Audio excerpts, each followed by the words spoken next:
Madame, Monsieur, bonjour et soyez les bienvenus.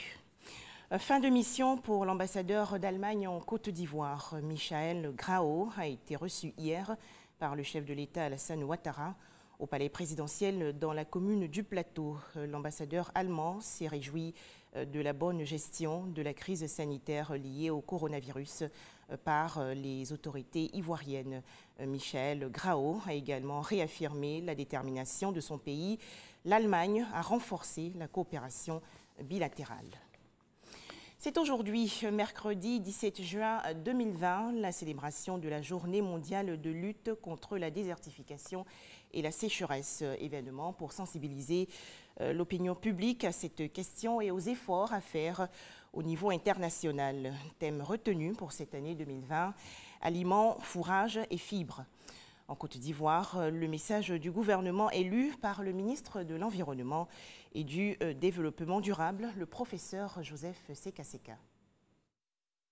La Journée mondiale de la lutte contre la désertification et la sécheresse est l'occasion pour les décideurs d'initier des campagnes de sensibilisation massive sur les actions à mener pour préserver et restaurer les terres des zones dégradées. Notre pays est tout autant concerné par ces problèmes. En effet, la Côte d'Ivoire, grand pays agricole, où les pratiques culturelles ne sont pas toujours durables, qui subit aussi les effets d'autres activités non respectueuses de l'environnement et du changement climatique, est sujette à une forte dégradation des sols. La sécheresse sévit dans notre pays, qui n'est pourtant pas un pays désertique. Oui, le désert est à nos portes.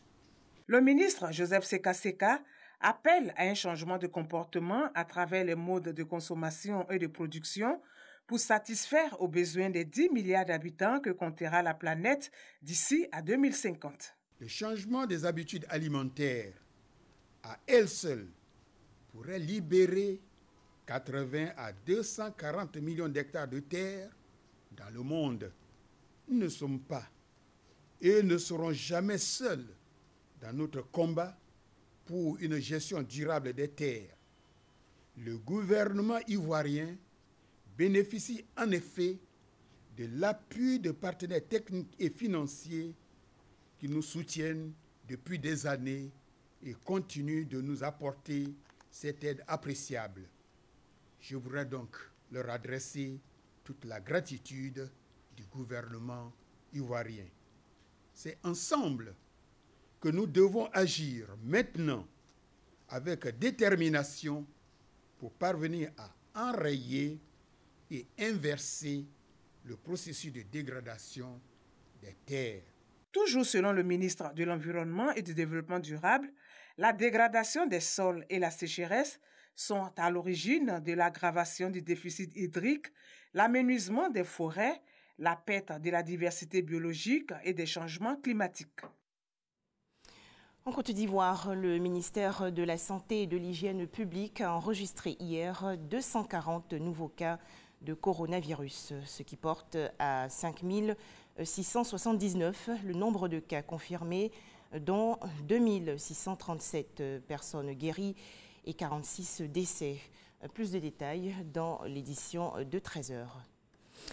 Situation très difficile aux États-Unis. Le pays a en effet enregistré un rebond des nouveaux cas de coronavirus. Ces derniers jours, le nombre d'hospitalisations atteint un niveau record, notamment dans le sud du pays, comme en Floride et au Texas.